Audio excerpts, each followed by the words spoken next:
sowanmu kepara ngarsi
yen tang udah tengkeng rayi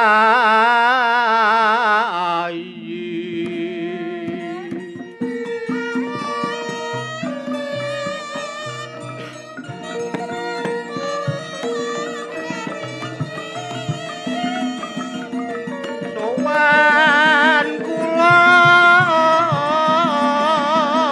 wonten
saya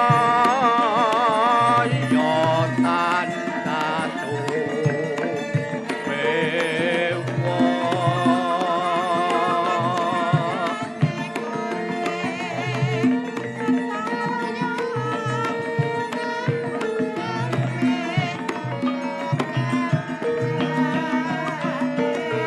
Sembah bekti kula konjo.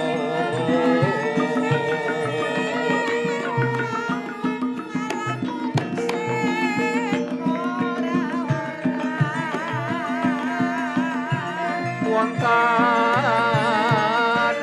ing ngarsa paduka.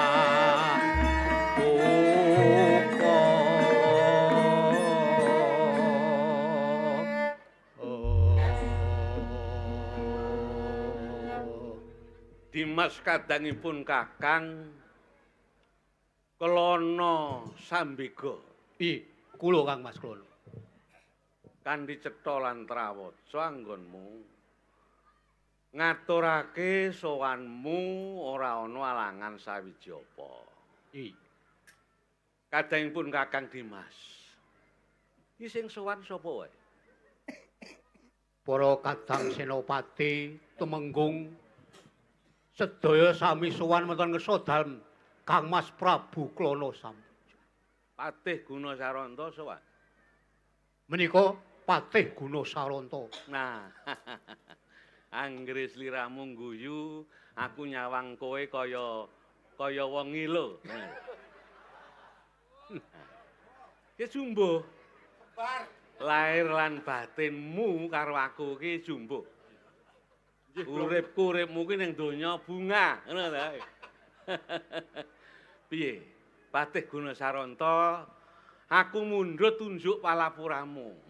Inggih, saderengipun matur pareng ngaturaken sungkem pabekti mugi konjuk Sang Prabu. Ngabekti karo aku. Inggih.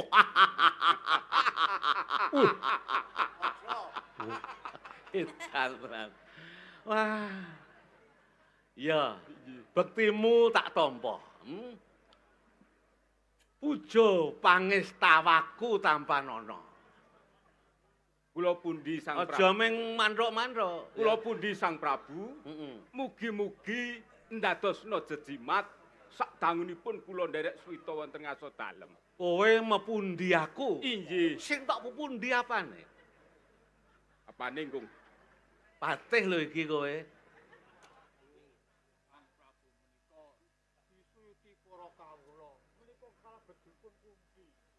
Kula matur pun pundi menika kula namung tiru-tiru nek latihan nika kok. Ya, ora apa-apa, ya. Upamane aku ki wong tuwa, kowe kuwi anak. Iki arep tak genahke kok. Telu iki engko sing bener sing endi tembung dipepundi kuwi. Guna Saranta iki iki sapa iki? Guna Sraya. Wah. Sing seru, Iki parepatan agung Kraton Pudak Tegal, ngerti ora?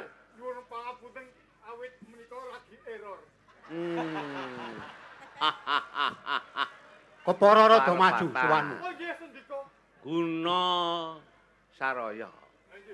Sing iki Guna Yuda. Nggih kula. Nah, ketok nek ora patek waras kowe. Nggih, kok kian Ya, ya, pesengek ya. niku wau, Prabu. Kumanan sengek kowe. Amin, nggih. Aku mau kumanan kentrang. Komplit pokoke. Parepatan agung ana ing negara Pudak Tegal. Dimas, Inggih. kowe iki pangeran. Kowe kuwi pangeran Kelana Sambega. Patih Guna Saranta tumenggung Guna Sraya tumenggung Guna Yuda. Nggih, kula. Iki engko sing kepenak wae le rembugan. Siap. Ya. Padha gatekno aku tak takon karo adiku. Dimas, Menapa Kang Mas? asmamu kuwi Kelana Sambega. Inggih. Apa kowe ngerti tegese Sambega? Perkawis nami menika rak peparingipun tiyang sepuh Rukala Ning semanten. kowe iki ngerti tegese ora sing tak takoki ora peparinge wong tuwa. Menika paringipun tiyang sepuh rumiyin. Aku takon tegese jenengmu kuwi sapa? Klana Sambega. Kuwi rak tembunge jeneng. Nggih. Werdine Sambega kuwi apa? Lah sing ngerti sapa lah kula ya ora ngerti werdine kok. Lah wong diparingi karo wong tuwa jenenge Klana Sambega. Ah pun ngoten mawon lah tegese ya ora ngerti. Ijolan kursine. Nun. Kowe pangeran to? Nggih. Kursine sing cendhek.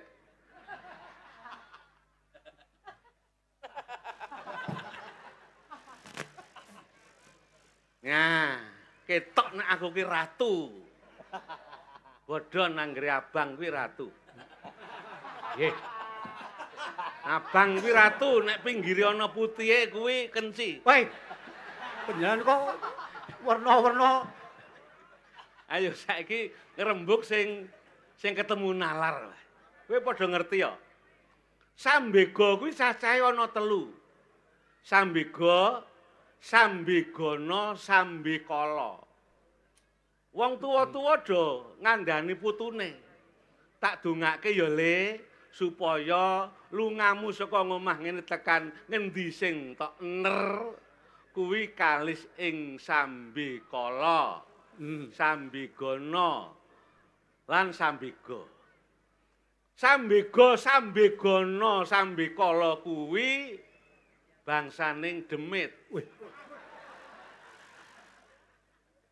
Pangeran niku Demit yang ngaten.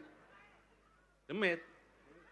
Jaman tumurune Sang Hyang Asmara gaib ya Sang Ismaya ya Kaki Semar ana ing Gunung Tidar. Ketemu karo Syekh Subakir. Iki jaman kelana wis ana iki. Wis ana. Nah, sambutanipun kados pundi? Sambega, Sambegana, Sambekala kuwi ndewak-ndewakke Sang Asmara gaib ya Sang Ismaya.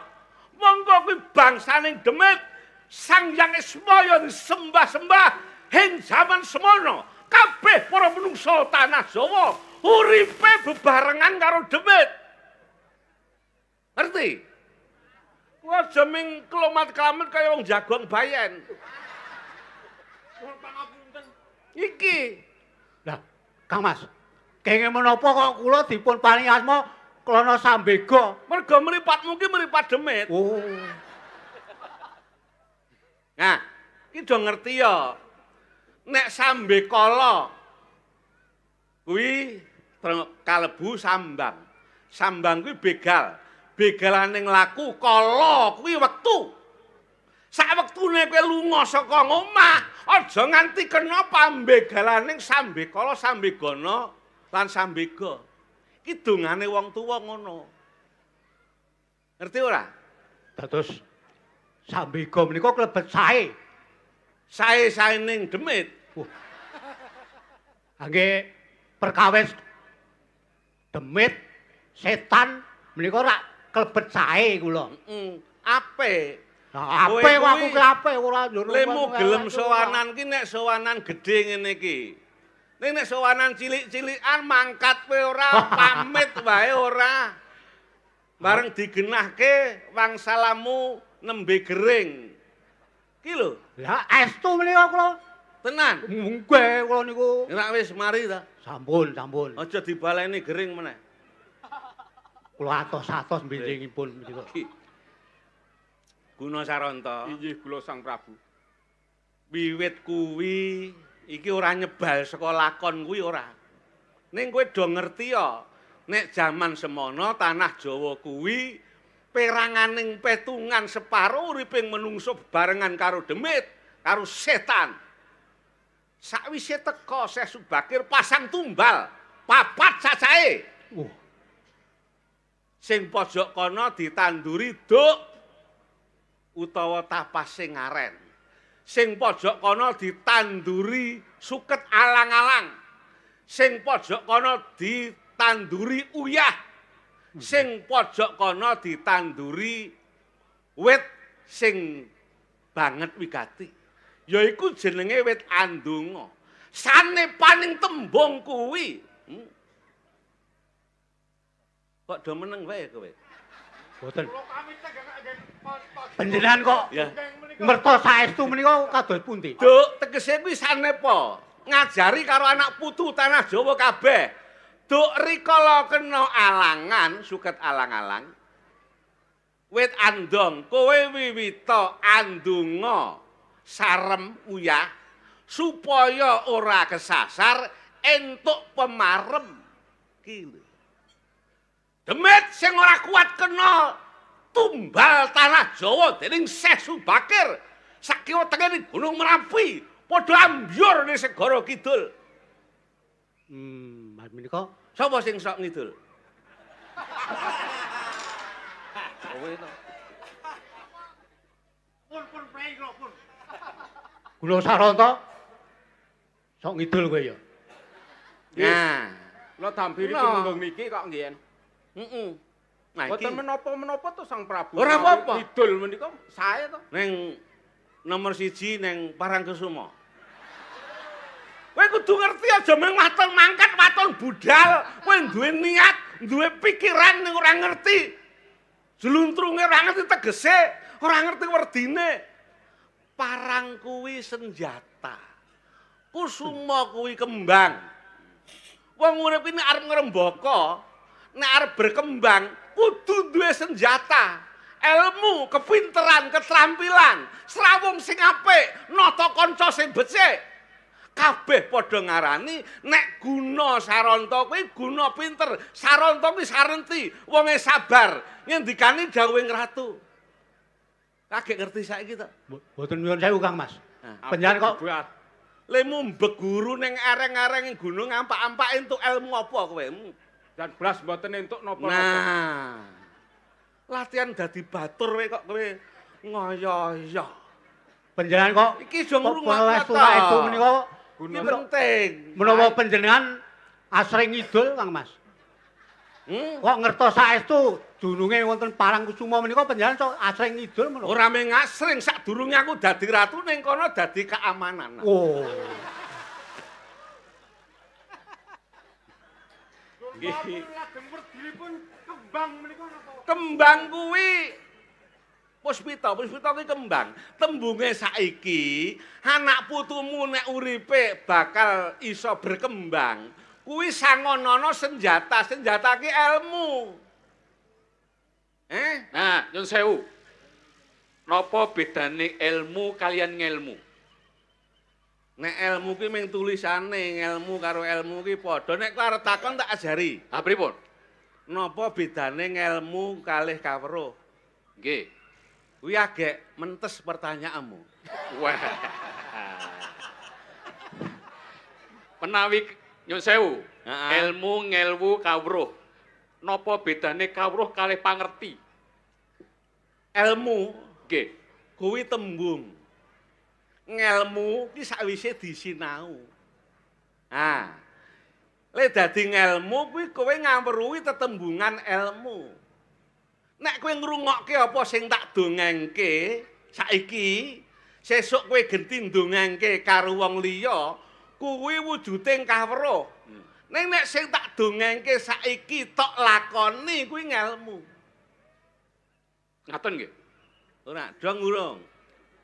Kowe iso ngrungokke dongengku sesuk iso nglakoni werdine apa ora? Nggih saged. Tenan? Nggih. Benjang kedah wonten Parangkusuma wonten. Nggih, betul. Ngaten, heeh. Wonten anyaran napa? Monggo, sing arep mbiji nek cangkemku ala iki kena. Suaraku ki ora patut ning parepatan kena wae. Nek kowe do ngerti ya apa bedane Parangkusuma, apa bedane Pandansima. Oh. Apa bedane Karang Tumaritis?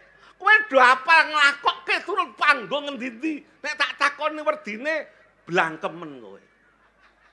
Ah iya. Iya ta? Nggih. Nah mula kuwi. Mula kowe dodo matur ndak malah kowe sing blangkemen ora iso matur mengko. Lho niki nyuwun ngertos kok niki kok. Wit pandan kuwi lurus, Nggih. bengkonge medhun. Heeh. nek ora dirajang ora metu gondo wangine. Pintra di kaya ngapa tanpa lelabuhan wasisa kaya ngapa tanpa perjuangan ora katon wangine jenengmu, ngerti? Kuwi pandan. Simo kuwi nek gamelan wesi-wesi trima. Ora kudu prunggu. Nah, isine 5. Percaya karo sing gawe urip. Saiki sing takon aku apa kowe, Gunasarana? Saenipun ingkang mangertos sedayanipun ki panjenengan kula ngrungokaken mawon. Kula saya bunek e. Alah dene kowe iki diganjar rupa meh padha karo aku. Nggih, paling mboten iso padha-padha mrongos. Nah, Nek perkawis pinter ngoten kula tak trima goblok mawon. ora apa-apa, disyukuri. Penyandal menika primeyen nanggenipun unduk pepatih dal menika kok ya jambe sinigar kalian panjenengan menika lho. Ora ora ayo to. Pepatih niku mergo sami kok. Kaya sesuk jambe sinigar kaya sedulure Sinalawedi. saiki do omong-omongan sing ketemu nalar, ya ta? Menapa? Kowe mendina krungu. Elinga karo asal mulane urip, ya ta? Gunayuda. Nggih. Elinga karo sing gawe urip. Nggih. Ning serat tapel Adam dikandhake nek asaling raga kuwi saka lemah saka bumi. Ya ta? Nggih. Kowe manggon mapan temumpang nang Bumi. bumi. Nggih. Kowe urip ngombe banyu ngetuk saka Butuk. saka bumi. Bumi. Kowe mangan tuwuhan saka Bumi. bumi. Sesuk nek kowe mati dikelone bumi. Nah. Saiki sing gawe uripmu sapa? Mergo kowe mangan sego saka pari saka dami, ya ta? Kowe nyandang kapuk dadi bolah dadi kain dadi klambi, dadi jarik lan sak piturute. Kena ngopo kowe ngelambrang? Yen kowe eling karo sing gawe urip, nuding dhuwur. Dhuwur kuwi papane bapa angkasa, banyu langit, banyu bumi. Sing bubujuan karo pertiwi, karo lemah, karo bumi, nglairake Raden Siti Hijau. Rumput-rumput, wae rumput dipangan dening manungsa, dipangan dening kewan. Kuwi kang jalari uripe manungsa. Sing gawe urip, sing gulawenthah. Dewa katon sing gawe urip ketok mata ki ya ibumu, ya bapakmu. Kowe kabeh wae aja wani karo ibumu, aja wani karo mbokmu, aja wani karo bapakmu. Ya bapak sing mijekke, ya bapak guru, ya bapak sing paring pituduh. Bab apa wae. Perkara iki kaya padha ngerti ora sang nglambrang ado-ado. Eling marang Sang Maha Bumi, lila legawa, ikhlas lahir batin, sing butuh kambil didukulake kambil, bumi ora njaluk bali ning kambil. Kowe iki nyumbang 100.000 ora duli-uli lemu grenengan 7 dina. Iki lho. Beda rungono kabeh. Iki ora sah ngundang wiku, ora sah ngundang resi. Ngiras pantes wejangan ning Pisuwanan Agung. Dirungokke. Iya. Nek wejangan ki ya gedhuren kale. Lah nggih to menika. Padha dene kanca wiyaga. Wejangan anggepe kaya pinter-pinter. Gunayuda, Nggih, kula. tak takon sithik wae. Oh, nggih. Apa bedane wong pinter karo wong wasis? Ki Ki, menawi takon niku kalih wong sing ngerti. ayo. Nah. Nek sing mboten ngerti ampun ditakoni. Awit jeneng pitakon menika wonten kalih. Kebutuhan apa kepentingan? Nah. Apik. Nggih ta? Kebutuhan Apa kepentingan? apa kepentingan? Nah niku. Gusti kuwi nyukupi kebutuhan apa nyukupi kepentingan? Sekedap Saiki pitakon kala wau dirampungi rumiyin, ampun nglambrang. Oh, durung Gusti rampung. ingkang Agung menika kedah dipun hormati. Kok malah aku to ya? Ora apa-apa iki sing tak karepne ngene iki. Nek nggon brasak iki sing seru kabeh. Nah, nek kaya wedhus gembel to. Apa ki mau pinter karo wasis? Nah, pinter kali Wasis. Heeh. Pinter menika marga wonten kahanan saking jaba. Ana kahanan saka njaba. Nggih, Kuwi contoh. pinter. Bocah cilik Nggih. udan-udan Nganggo banyu kuwi ya. mboten mesti, Ora mesti. mboten mesti. Udan-udan Wong kekecek. pira sing udan-udan cah pira? Mau cah pira? Cah pira? Nah, wonten kalih, wonten Loro. tiga. Kalih. Bocah loro sing Nggih. siji nganggo kudung, Nggih. sing siji ora. Nek udan angin sing kelebos pira? Iki pitakon jero iki. Saya mumet kowe. Nek kok teruske kowe saya judeg pikirmu. Wes. Pokoke pisuan niki nglambrang. Iya ora apa-apa. Nggih. Heeh. Bocah cilik udan-udan. Bocahe Iya, loro sing bocahe. siji kudungan, sing siji ora. Bocahe loro. Kuwi udan Iya, angin sing teles pira? Bocahe loro to niku. Ayo loro. Nggih. Heeh. Terus Udan angin sing Nggih. siji nganggo Dong ora kudung, iki. nggih. sing siji ora nganggo kudung. nggih. Sing teles cah pira? Ah kabeh do ngeyup niku. Ora teles. Mboten teles. Ngeyup ya monggo. Perkarane kok ngeyup, kok dadi ngeyup ben ora piye? Ampun diperkarake. Pripun? Ora kena diperkara. Mboten kena diperkarake. Ana sing teles apa ora? Lah, wong jeneng ngeyup kok teles pripun to? Ora teles. Mboten teles. Sebabe Ngeyup. Ngeyup mboten nggih? ngeyup nggih. Sebabe sing cetha, Nggih. udan angin ki ora nganggo banyu. Dadi ora ana sing kelebus. Lah, nggih. Ngeyup ya ora kelebus, ora ngeyup ya ora Ah, kelebus. betul. Iki. Iki anu iki wis rada sak tatar iki. Ah. Kuwi becik banget. Nggih. Awake dhewe ngudi ngelmu nek kelebus sing kelebus sisan. Betul. Aja ming tanggung-tanggung. Wani ditemokke karo aku ki nek ora sumadya lahir batin bisa kowe ora kedhep sakjeke urip. Kamangka kedhep menika wonten ing riset. Ya, Iki ya. ketoprak intelek iki. Wonten ing riset sakjroning kedhep menika wonten 5 detik. Tegese riset, Nah, riset niku basa Inggris. kesuwen, eri, kuwi keriset ki keset. Wah. Aku mantung maem salah no mboten? Lah kan mboten. Iya. Samsaya akeh salahe saya keset. Hmm. Turut utaminipun ibu-ibu. Bukteke mawon. Ngono. Saya salahe kathah menika keset. Ya, Nggih. salak kuwi tembunge keselak mikir ingkang wigati. Nggih. Tegese wigati kuwi tenanan. Nek kowe wong wicaksana wigatine pepanggihan niki aku menggalih apa? Nglambrang, Pak.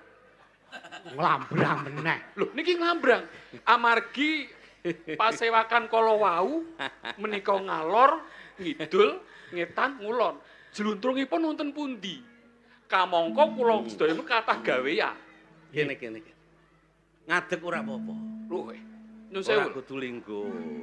Nek sing dawuh aku ngadegi kena wae. Wah, Kowe ora iso ngadeg kowe ndadekke bingunge. kula nek ngadeg gumantung kathah gula napa mboten?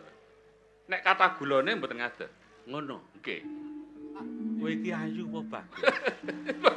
Wih, iki nglambrang tenan iki. Pancen aku dina iki ngelambrak. Sing tak pikir dudu kaprajan, dudu negara, nanging wanita. Weh, Raden Ajeng Mriki, Retna mriki. Kuning. mriki. Retna Kuning, ora ana liya ya mung sliramu wong ayu. Wah, Wow, wah, wis. bisa kecot tenan.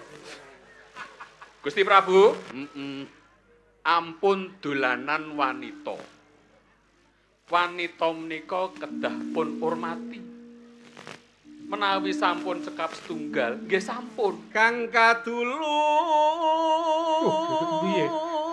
Oleh Sang Prabu iki piye? Wah, Rarontian mah lati Iki kok bocah mah ngalela katongton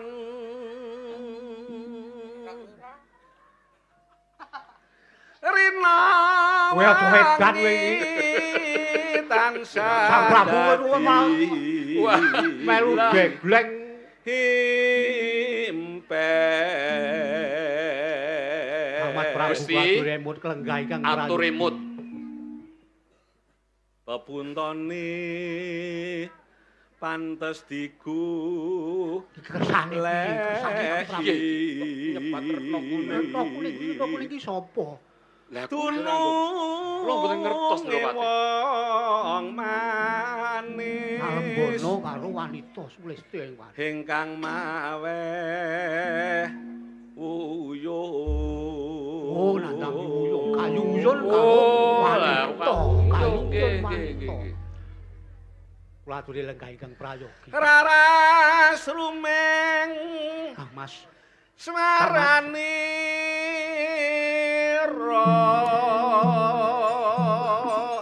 kula menika ingkang ngrayi. kang Eling, lambi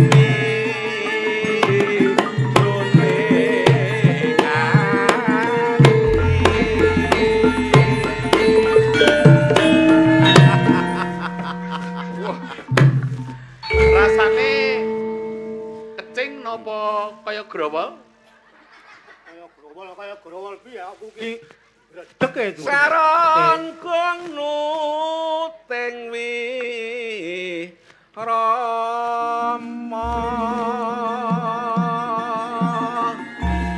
mung sira kang dadi Coba kowe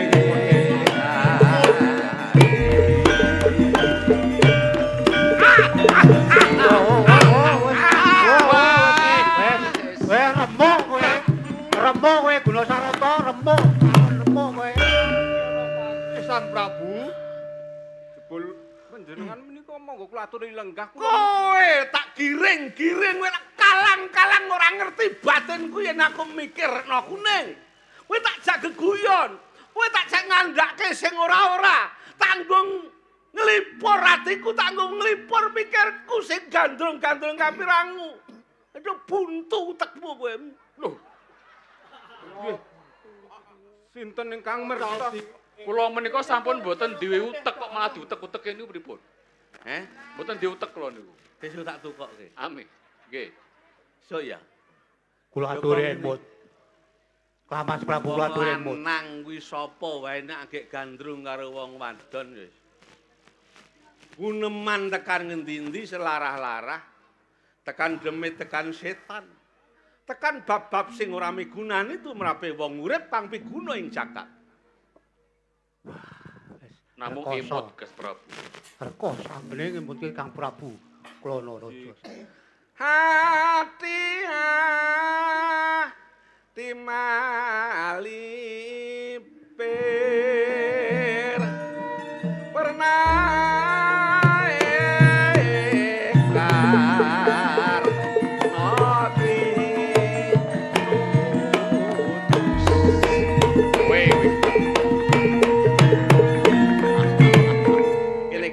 kene wong ayu Ladene nggo. pancen kaya ngene iki sak-sakane wong kedanan putri kaya aku iki. Yen tok rungokke gunemku mau ora ana sing mentes, ora ana sing piguna kanggo sapa wae. Dia sing garwanipun Kakang Oh, wis. Wah, ajur.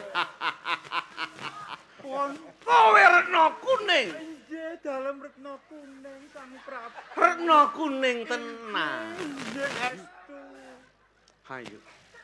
Kowe bakal ndak jak plesir ning Segara Kidul. Pinjang menapa Sang Prabu kula nderek kemawon. Besok yen wis wancine. Nggih. Heeh. Nanging kula mbok ditumbas-tumbaske Sang Prabu. Kowe ditukokke. Nggih. Njalukmu apa? Kowe njaluk apa? Kenapa? Kena apa? Kena apa? Kenapa? Njaluk apa? Kenapa? Kula mbok ditumbaske cilok mawon. Kowe njaluk ditukokke cilok.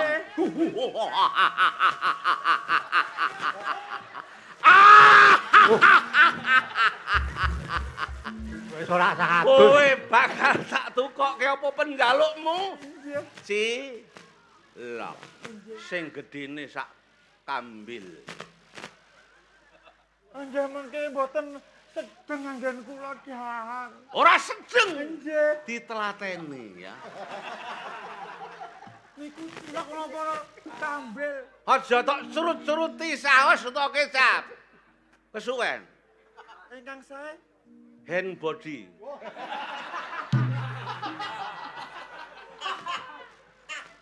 kula ndereke mawon ngangge hembodi nggih. Pantes lamun bu sono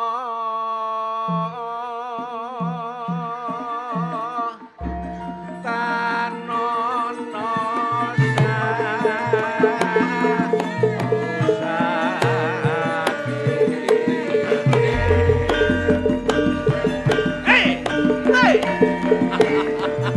kebayu temen kowe Retno Kuning. Kang Mas. Kula isih rapet, isih rapet. Piye? Isih rapat. Wah. Kowe yen ngono pendak jam 4 sore tekan jam 8 bengi ndelok iklan janda pirang. Ingkang ngangge jamu menapa menika janda pirang? Ditanggung masih sempit. Oh. Sing sempit kuwi pikiranmu. Nalarmu. Lah kesanipun Pak Prabu kados pundi? Dawang hayu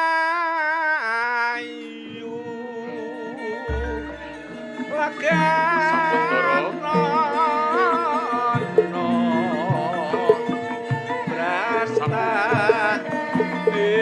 Imut. Imut Gusti Prabu, imut. Kang Mas Klono. Kula atur imut menika. Kang Mas. Retno Kuning. Imut. Boten Kang Mas. Menika namung Gunasraya. Gunasraya kuwi.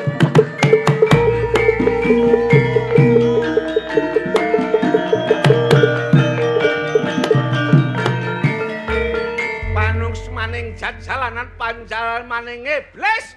Kowe ana gandrong-gandrong kapirang orang ngelingke yen aku kedanan ning pisuanan.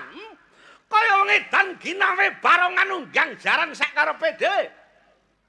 Apa kowe? Mboten kirang-kirang anggene kula ngemutaken dhateng panjenengan tansah kayungsun kalian Dewi Retno Kuning. Kowe tansah ngelingke aku. Sampun. Ngelingke wong liya. Kenapa apa kowe dhewe malah ora kelingan? Nggih menika alepun menika kula kok ora kelingan niku. Saronto. Inggih kula Sang Prabu. Kowe pepatihku sing bisa mbabati arungkut, Inggih. ngobori peteng. Tanpa ana kowe negara pudhak payung ora bisa jejeg. Jejeg lan ora ning negara gumantung marang para narapraja. Leres. Tansah nyawiji, greget, senggo, ora mingkuh kuwi sing tak karepake. Jagat mbutuhake menungsa-menungsa sing watak nyawiji, greget, senggo, ora mingkuh. Inggih kula Sang Prabu. Kira-kira aku kelakon ora ngrabeni Retno Kuning putra Ratu Ngurawan. Menawi saking pemanggih kula tentu badhe kelampahan. Carane piye, Te? Inggih dipun lamar Sapa sing pantes tak utus sing lamar? enten Piye? Persis naskah ora iki? Punten dalem sewu Gusti Prabu. Heeh. Menawi manggih kula, Heeh. menawi panjenengan badhe pinanggih kalian Roro Retno Kuning. Kuning. Menika wonten 3 perkawis ingkang kedah pun lampahi. Siji. Setunggal nalika wiwit betabuh 3 dumugi gangsal. Ampun sare. Tabuh 3 tekan tabuh 5. Sore. Ampun sare. Ora kena turu. Boten pareng. Nek ngantuk banget. Nek ngantuk akalipun ical. Menawi akalipun ical, gegayun saged amblas. Senengku ngene iki wong ki nek dijak padu tuh mintir nalare ngono kuwi. Kaping kalih. Ping pindho apa? Ampun sare nalika wayah maghrib. Ngono. Dumugi senja. Maghrib menika wiwit surya lengser dumugi jam 6. Aku ora kena turu. Boten pareng. Wiwit maghrib tekan sepur. Boten pareng. Tekan Amargi senja. sinten ingkang sare Tekan sepur niku pundi? senja. Senja. Oke. Sinten ingkang sare wayah menika akalipun ical. Sing ping telu. Gegayuhan amblas. Gegayuhane ora dadi. Kaping 3. Heeh. Nalika wiwit subuh Heeh. dumugi napa surya ingkang lumingsir menika ampun sare. Subuh tekan Jam 6. lingsir surya. Jam 6. Surya jedul nika lho, Pak. Jam 6 esuk. Nggih, fajar. Ampun sare. Amargi sok sinten ingkang sare wayah menika gegayuhan amblas, akalipun ical. Pengen buktekaken. Bagus tenan. Lho, sampun dangu. Nyaketo aku kene. Wah, mboten. Ampun, Ora apa-apa. Kula mboten dibrakot, ampun. Ora. Ampun. Iki wigaten Ampun. banget. Aku saiki percaya Loh, yen kowe sakjatine ngerti bedane pinter karo wasis. Nek tembung pinter kuwi elmune mung dienggo dhewe nganti sak matine. Nanging nek wasis kuwi elmune nggo minterke wong liya.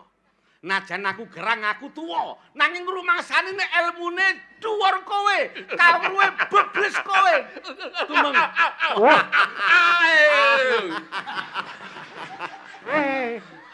Tumenggung Kunayuda. nggih, kula. Ora ana jalmanara praja ing negara budak Setegal. Kang pates ndak utus nglamarna kuning kejaba mung sliramu. Among kula. Piye? Patarita, sendika rawuh. Nah, ketok nek kowe pinter beksa. Tembungmu nganggo wadarita. Teh, Inggih kula Sang Prabu. Sakwadyabala senajan pangkatmu dhuwur nanging kowe sadar ngetutno tumenggung iki. Kunayuda tak utus nglamar ana ing Ngurawan. Kowe sak balamu dijak ya. Iki wong sing tak percaya. Nglamarno kuning, kelakon lan orane gumantung marang kowe. Bali ning budak Setegal. Kowe ora mboyong sing rena kuning. Oh, cilik jentik gede gulu. Nggih. Leres niku. Ayo. Jentik iki cilik Sendika gulu tau. gedhe. Kula badhe nyempatani menawa dawuh panjenengan. Bebasan celok lintang sambung obor budal dina iki Yayi. Kula Kowe ayo ndonga marang Bathara Kang Karya Jagat supaya kelakon yang tadi kekayaan. kula dhereaken monggo sampe. Ate, tumenggung. Punai tak parengake budal dina iki.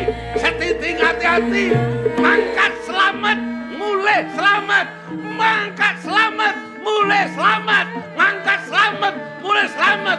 Ngedrong lemah ping 3 nganggo tungkak sikil kiwa. Kiwa.